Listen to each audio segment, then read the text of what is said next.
The year was 2157. Humans had moved beyond Earth. They built homes on Mars and Europa. Ships went deeper into space each year. The U.S. Endeavour was one such ship. It carried 200 men and women, all ready to meet new life forms. Captain Alan Mitchell stood on the bridge. He looked at the stars through the main screen. His gray hair showed his years of experience. Next to him, Lieutenant Samantha Collins worked at her station. She was the ship's expert in alien languages. "Captain, we are at the edge of mapped space," said Officer Greg Lewis from the pilot's seat. Alan nodded. "Perfect. Our mission is to find new friends out here. Keep sensors at full range." The Endeavour moved slowly through the darkness. They were far from home, farther than most humans had ever gone. The mood on the ship was excited. No one expected danger.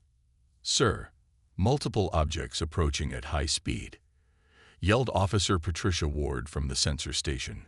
Her eyes widened. "They're huge." The bridge crew watched as massive ships appeared on screen. The vessels were unlike anything humans had seen before.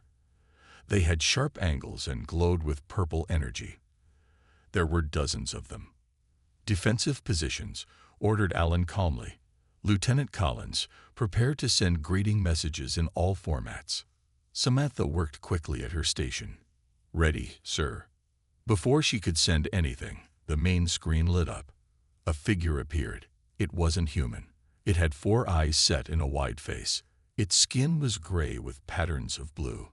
When it spoke, its mouth moved in strange ways. "Universal translator working," said Samantha. "Getting the message now." The alien's words came through the speakers. "Attention, primitive vessels. You have entered Zoraxian Imperial space.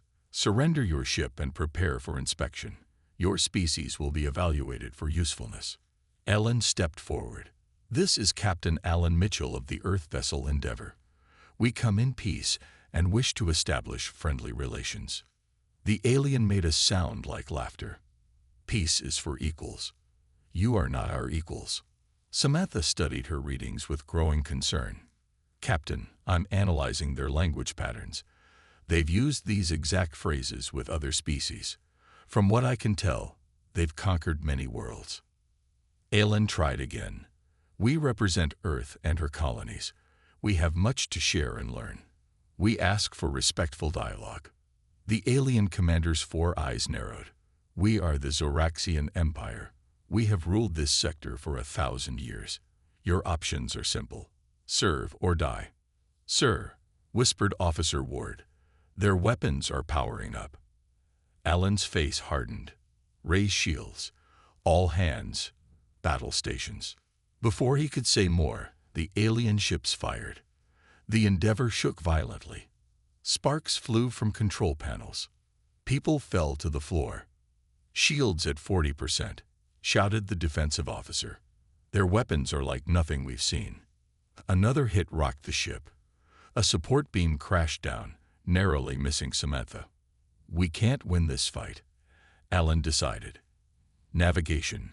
Prepare emergency jump. Get us back to Warned Earth."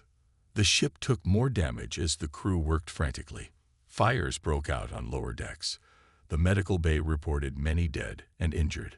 With a final massive blast, the Endeavour jumped away. The ship's engines screamed with effort. They escaped, but at a terrible cost. Captain Alan Mitchell lay on the bridge floor, a metal shard in his chest. Blood pooled beneath him.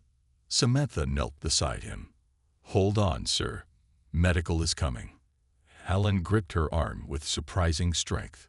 "Get the recording pod ready. Earth needs to know." He coughed, blood on his lips. Tell them what we face." With his remaining strength, Alan Mitchell recorded his final message. The ship's cameras captured his pale face and determined eyes. "This is Captain Mitchell of the Endeavour. We encountered an alien empire called the Zoraxians. They attacked without provocation. They've conquered many species before us." He paused, fighting for breath. "But they've made a mistake this time." His eyes flashed with final defiance. "They've challenged the wrong species." The recording ended. Captain Mitchell died minutes later. The damaged Endeavour limped through space, carrying its warning toward Earth. The war had begun. 3 months passed. On Earth, people went about their lives unaware of what had happened in deep space. Then a small object crashed into the Pacific Ocean. Navy ships rushed to recover it. It was a recording pod from the U.S. Endeavour. Admiral Olivia Grant stood in the dim room at Earth Defense Headquarters. The faces around her were grim. They had just watched Captain Mitchell's final message for the 3rd time. "Play it again," she ordered. Her voice was steady, but her hands gripped the edge of the table tightly. The screen lit up. Captain Mitchell's bloody face appeared. His warning about the Zoraxians echoed through the silent room. When he said his final words, "They've challenged the wrong species," Olivia felt a chill run down her spine. "What do we know about the Endeavour?" asked General Steve Powell. A young officer stepped forward. "Sir, we lost contact with the ship after this message was sent. We must assume the worst." 200 good people, Olivia said quietly. Then louder, "And this is just the beginning." The meeting lasted for hours. Military leaders argued about what to do. Some wanted to hide. Others wanted to fight. By morning, they agreed. Earth needed to prepare for war. In the weeks that followed, the world changed. Leaders from all countries met in an emergency summit. Old enemies became allies against a common threat. The United Nations voted to form the United Earth Defense Force. At a research facility in Colorado, scientists Kate Rivera and Peter Blackwood studied the scans from the Endeavour's brief battle. "Their ships move incredibly fast," Kate said, pointing to her screen. "And these energy readings from their weapons, I've never seen anything like it." Peter nodded. "We're outmatched. If they attack today, we lose." "Then we better make sure we're ready tomorrow," Kate replied. Across the globe, factories switched from making cars to building ships. Farms began growing extra food for stockpiles. Every scientist and engineer was called to help. Dr. William Carter was one such scientist. He had wild gray hair and was known for odd ideas. No one took him seriously until now. "Conventional weapons won't work against them," he told a room full of military officials. "We need to think differently." He showed designs for new types of missiles that changed direction unpredictably. He had plans for stealth technology unlike anything ever built. "The Zoraxians expect us to fight like everyone else they conquered," William explained. "But humans don't fight like everyone else." In another lab, engineer Marcus Holloway examined damaged pieces of the Endeavour. The shield systems had partly worked against Zoraxian weapons. He thought he could make them better. "If we layer the shields and rotate the frequencies," he explained to his team, "we might have a chance." Meanwhile, the Endeavour itself drifted toward Earth. The ship was badly damaged, but not destroyed. Half the crew had died in the attack. The rest struggled to keep the ship moving and stay alive. First Officer Ryan Daniels had taken command after Captain Mitchell died. He looked much older now. His face was thin from months of short rations. "Status report," he called out as he entered the bridge. "Life support is failing on Deck 3, reported Officer Linda Watson. "And we lost another engine this morning." Ryan nodded. "Move everyone from Deck 3 to Deck 2. Shut down all non-essential systems." Later, alone in his quarters, Ryan looked at a picture of Earth. He wondered if their warning had reached home. He wondered if Earth would be ready. "We're coming home," he whispered to the picture. "And we're bringing everything we learned about the enemy." Back on Earth, Admiral Grant addressed the newly formed Earth Defense Council. Her uniform was crisp. Her eyes were determined. "The Zoraxians think we're weak," she said. "They think we'll surrender or die. But they don't understand humans. We don't give up. We adapt. We overcome." She paused and looked at each person in the room. "They challenged the wrong species, and soon they'll learn exactly what that means." 1 year passed. Earth changed more in that year than in the 50 years before. The skies above every major city now held the shapes of warships. These weren't simple vessels.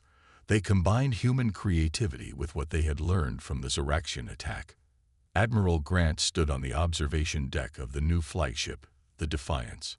Next to her, Captain Ryan Daniels looked much better than when his damaged Endeavour had finally limped home 6 months ago. "What do you think, Captain?" she asked. "Will our fleet be enough?" Ryan watched the hundreds of ships training in formation. "It's not about having enough ships. It's about how we use them." This was the heart of Earth's new strategy. Admiral Grant had studied every bit of data from the Endeavour. She found something important. Zoraxians always used the same battle plans. They had conquered so many worlds that they didn't expect real resistance. "They've never faced humans before," Grant often said in planning meetings, "and humans don't know how to quit." In a lab below the main city of the Moon colony, Dr. Lisa Chen worked with blood samples. She had made an important discovery. The Zoraxians used biological weapons against some planets, but human immune systems were different. She could make vaccines that would protect Earth's people. "Look at this," she told her assistant, showing him test results. "Our bodies can adapt faster than their weapons can change." This became a pattern in all areas of preparation.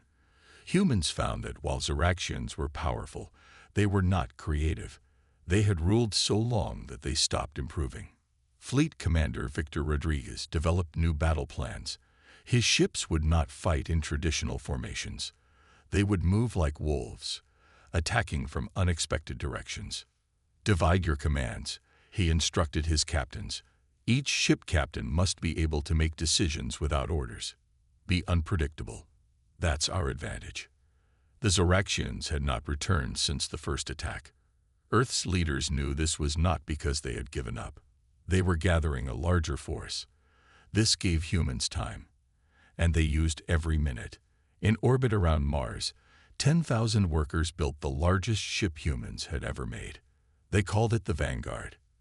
It contained weapons designed by Dr. Carter, shields developed by Marcus Holloway, and engines unlike any before.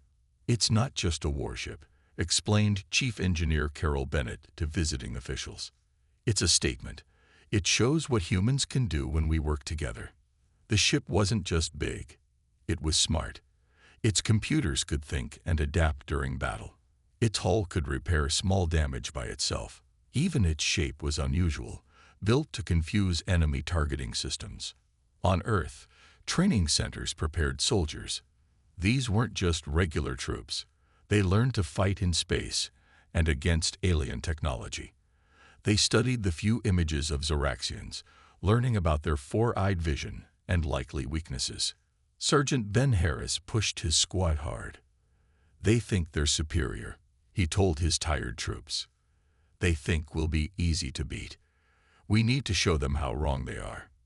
The day finally came. Earth's united forces gathered near Jupiter. This would be humanity's first strike. They would not wait for the Zoraxians to attack again. They would take the fight to them. Admiral Grant addressed the fleet from the bridge of the Defiance. Her voice reached every ship, every soldier and pilot. "We know the Zoraxians have a base in the Ta City system. Today, we show them that challenging humanity was their biggest mistake. We fight not just for ourselves, but for every species they've conquered and enslaved." She paused. "The Zoraxians think they know war. We're going to show them they don't even know the meaning of the word." The fleet moved into position. Captain Julia Martinez of the stealth ship Shadow took the lead. Her ship carried the new Shadow drive that made it nearly invisible to sensors. "All systems ready," she reported. "We go in first, then the rest follow." The first human offensive against the Zoraxian Empire was about to begin. The Ta City system was quiet. 6 planets circled the yellow star. On the 4th planet, the Zoraxians had built a large base. From here, they controlled this sector of space. They had never been attacked here. They felt safe. Captain Julia Martinez guided her ship, the Shadow, toward the planet. The new Shadow drives worked perfectly. Her ship was invisible to Zoraxian sensors. All systems silent.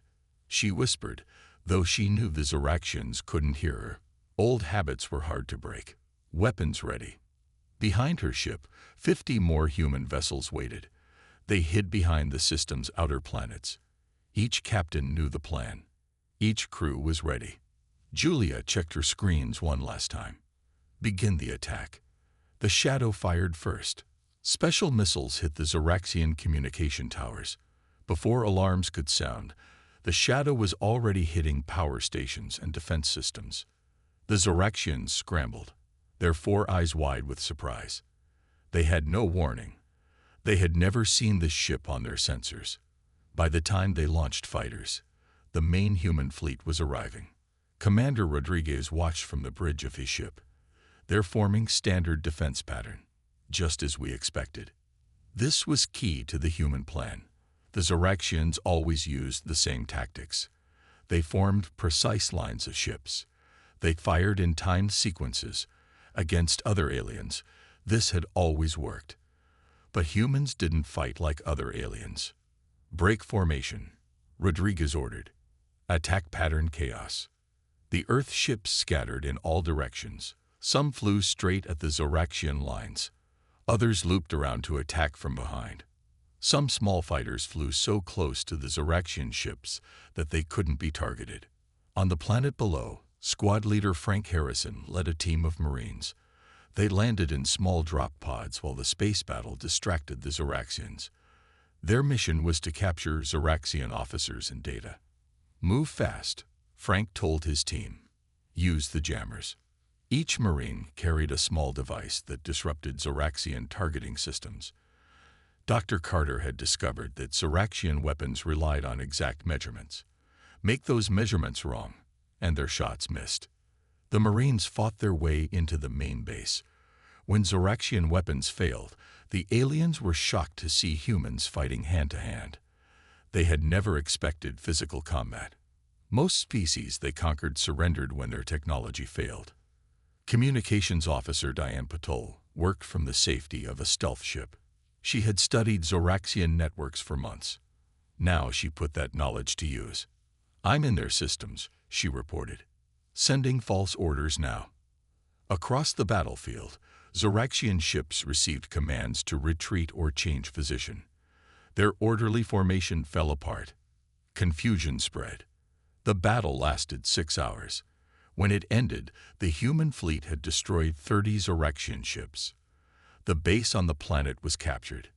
It cost 12 Earth ships and over 400 lives. It was a high price, but it was a victory. In the base command center, Frank's Marines found a Zoraxian commander. The alien was tall with gray-blue skin and 4 purple eyes. It stared at the humans with what seemed like shock. How? It asked through a translator. How did primitive beings defeat an imperial force? Frank smiled grimly. We're not primitive. We're human. There's a difference. The Zoraxian commander was taken to Earth for questioning.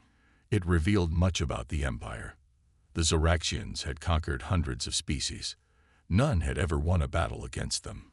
None had ever attacked them first. Admiral Grant interrogated the prisoner herself. Why do you conquer other species? She asked. The Zoraxian looked confused by the question. Because we can. Because we are superior. And now? Grant asked. Now that humans have defeated you. The Zoraxian was silent for a long moment. Now we must learn about humans. Our empire has never faced a species like yours. Across Zoraxian space, word spread of the defeat. The news traveled from planet to planet. A new species had challenged the empire. A species called human. And for the first time in 1,000 years, the Zoraxians knew fear. The news of the human victory reached Zorax Prime, the home planet of the empire. In a tall tower of blue crystal, the Zoraxian High Command met. They were angry and confused. How did primitive humans defeat our forces? Demanded one general, slamming his fist on the table. Supreme Commander Vrax stood silently. He was older than the others. His skin was deep blue with battle scars. He had never lost a war in 300 years of service. The humans are not like other species, Vrax finally said. They do not follow rules of war. They adapt. They used tricks. He showed images from the battle. Human ships moving in strange patterns.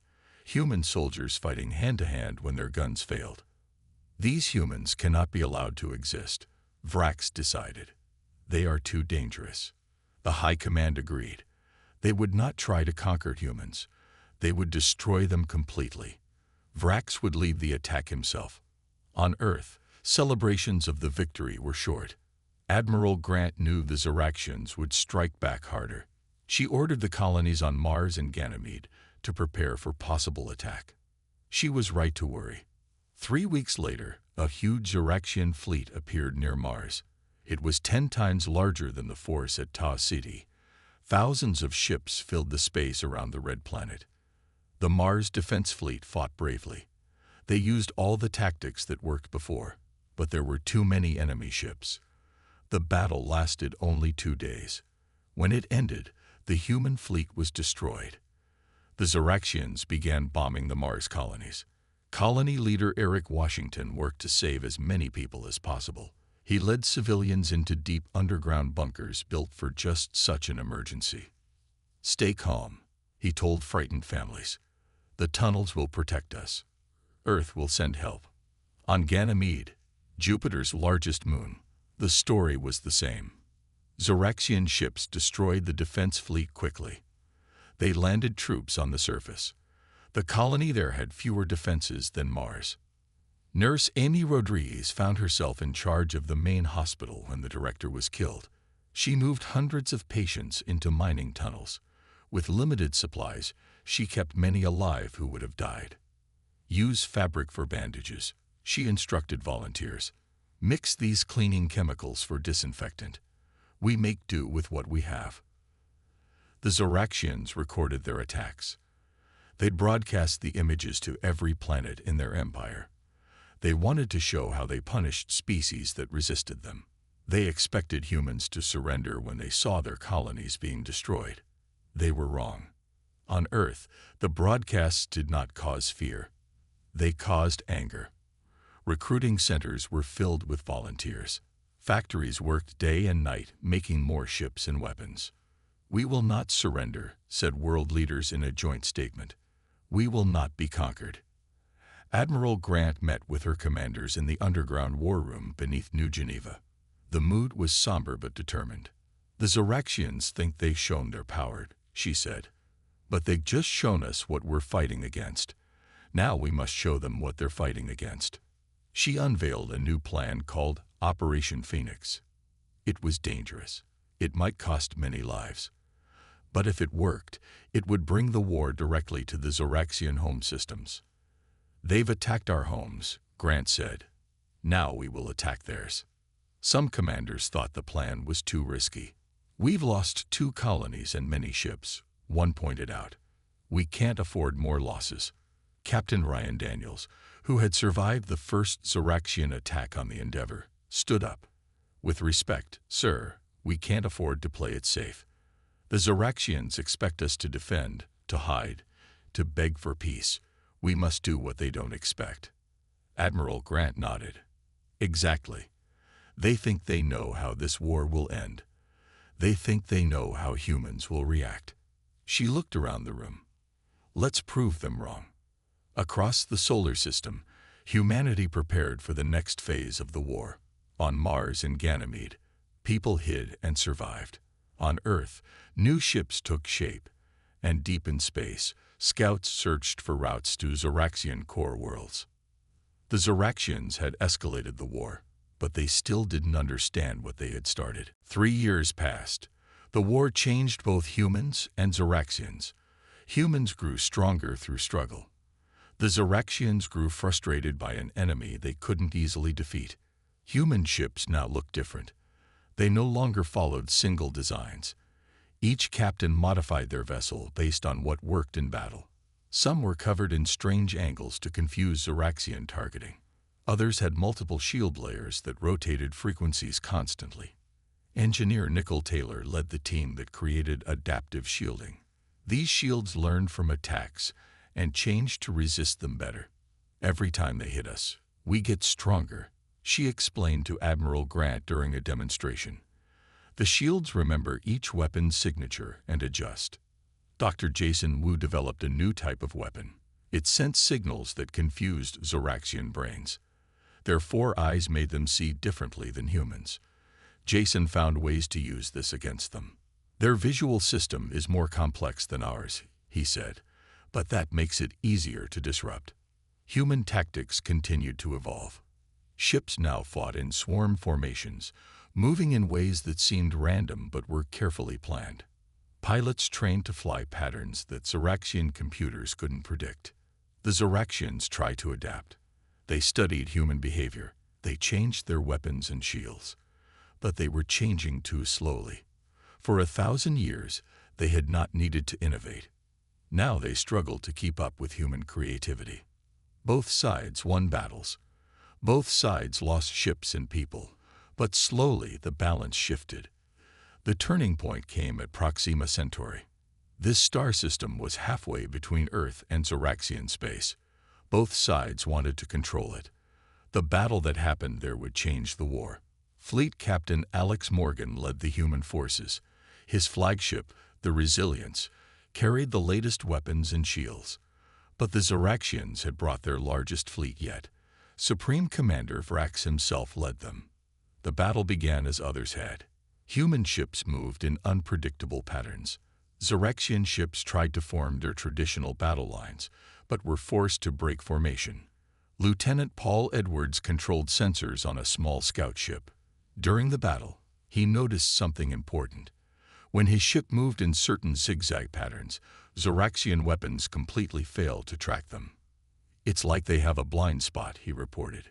"If we move exactly 37 degrees, then shift 81 degrees, their targeting systems lose us." This information spread quickly through the fleet. Soon all ships were using these movements to avoid Zoraxian fire. Supreme Commander Vrax noticed the change. His fleet was hitting fewer human ships. His officers had no explanation. For the first time in his long career, Vrax felt doubt. The battle lasted 3 days. On the 3rd day, Fleet Captain Morgan made a difficult decision. His flagship was heavily damaged. Many systems were failing. But he saw a chance to end the battle. "All crew to escape pods," he ordered. "Set the core to overload. I'll steer the ship." His officers protested, but Morgan insisted. 1 ship for their flagship is a fair trade. Morgan guided his dying ship straight toward the Zoraxian command vessel. Escape pods launched behind him, carrying his crew to safety. When the Resilience was close enough, he triggered the overload.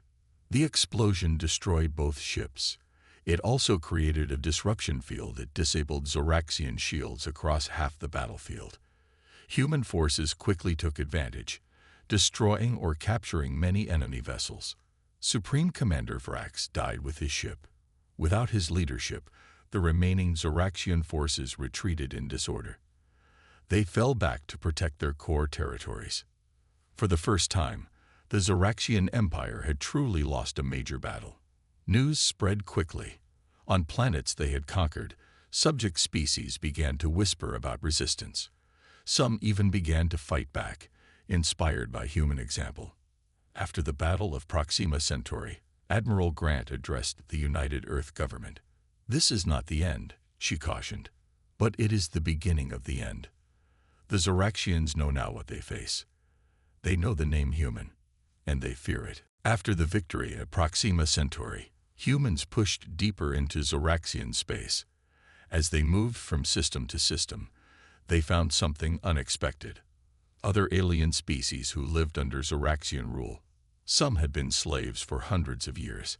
Captain Olivia Chen led an exploration mission to a planet called Nex 5. Her ship, the Discovery, was designed to make contact with new life forms. As they approached the planet, they received a strange signal. "It's not Zoraxian," said her communications officer. "It's coming from the surface. I think they're calling for help." Olivia made a careful decision. She took a small team to the surface. They found tall, thin beings with gray skin and large eyes. These were the Neveri, a species conquered by Zoraxians 90 years ago. The Neveri leader approached cautiously. You fought the Empire. You won. How is this possible? Olivia explained about Earth and humans. She told them about the war and their victories. The Nevari listened with growing hope. We have suffered under their rule, the leader said. Many of us have died working in their mines. We want to help you fight them. Similar scenes happened on other planets. Species with names humans could barely pronounce reached out for alliance. The Zoraxian Empire was huge, with many conquered worlds. Now those worlds saw a chance for freedom. Diplomat Henry Jackson traveled from planet to planet, building a coalition. He had a gift for understanding alien cultures. He found common ground between species who had never worked together before. The Zoraxians kept you separate and afraid. He told representatives from 7 different species, together with humans, you are stronger than they are. On Earth, the War Council met to discuss this new development. Admiral Grant stood before a map showing dozens of star systems now allied with humans. We've gained valuable allies, she said, but we've also gained responsibility for their safety. The Council voted to create a formal alliance. They called it the Free Worlds Coalition. Each species would contribute what they could to the war effort. Earth would provide leadership and military support. The Nevari offered their knowledge of Zoraxian supply routes. The insect-like Krell provided specialized workers who could repair ships faster than humans. The crystalline Thelos shared energy technology beyond what Earth had developed. All these allies had one thing in common. They were amazed by humans. One Nevari scientist told Captain Chen, "You fight like nothing we have seen. You change tactics. You invent new solutions. The Zoraxians cannot understand you." This became humanity's greatest strength.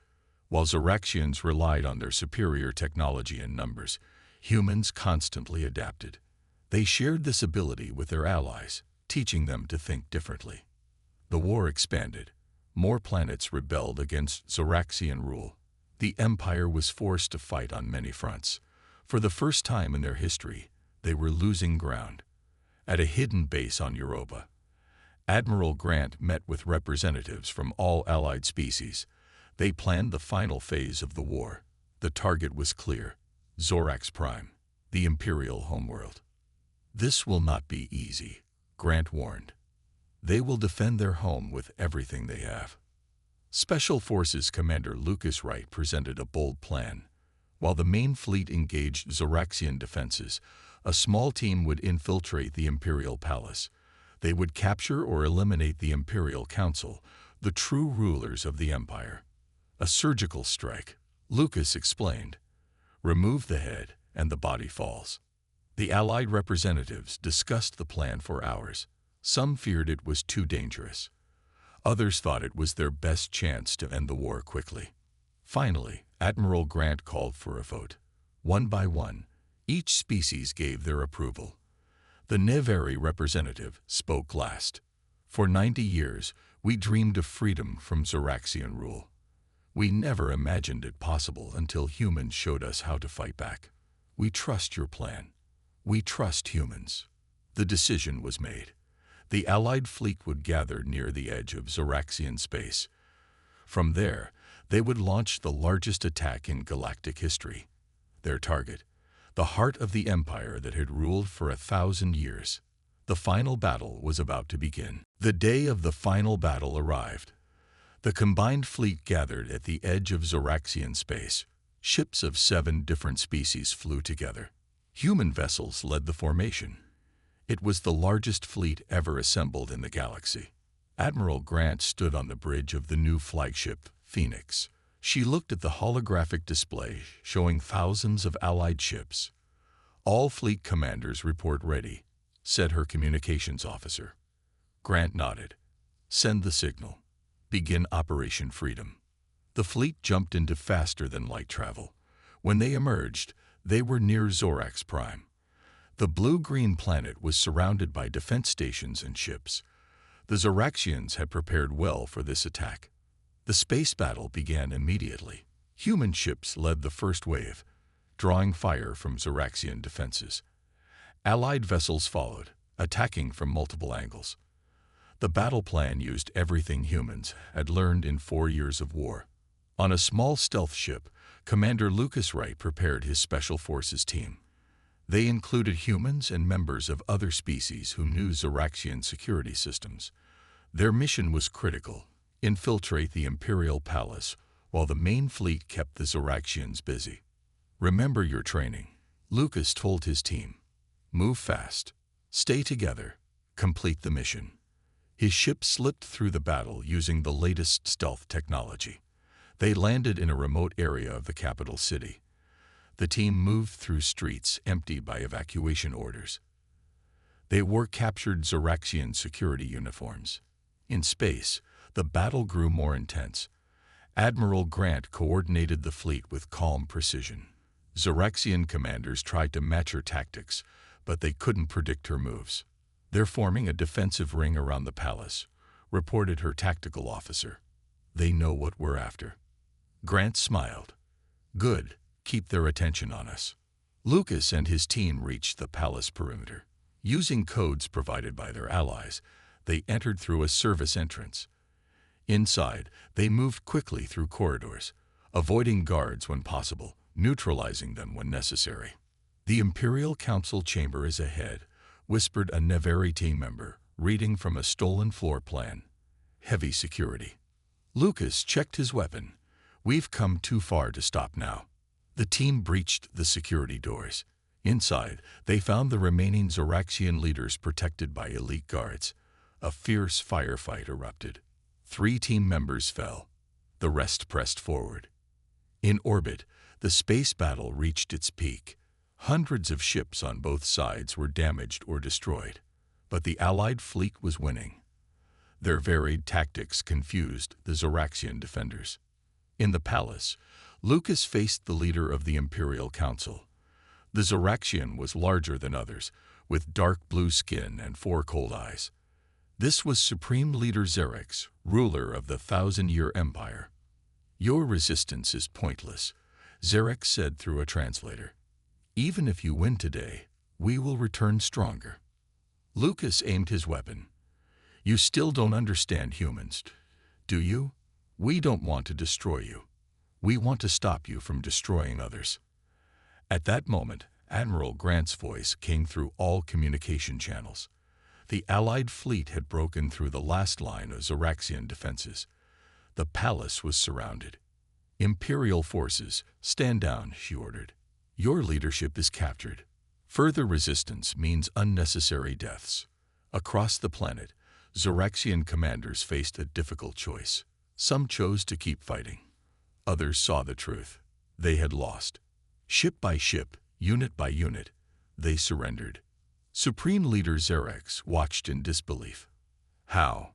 How did primitives defeat the greatest empire in galactic history? Lucas holstered his weapon.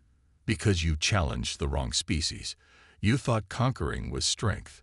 We showed you that adapting is stronger." In the days that followed, representatives from all allied species gathered on Zorax Prime. They formed a new galactic council where all species had equal voice. Even reformed Zoraxian leaders were included. Ambassador Sharon Miller represented Earth. She helped write new laws that protected the rights of all intelligent beings. The age of conquest was over. A memorial was built in orbit around Earth. It carried the names of everyone who died in the war, starting with Captain Alan Mitchell and the crew of the Endeavour. Their sacrifice had changed the galaxy forever. On distant planets, children of many species learned about the war. They learned how humans had stood against an empire and won. They learned to respect the species from a small blue planet that had taught the galaxy a lesson about freedom. They learned to respect the name human.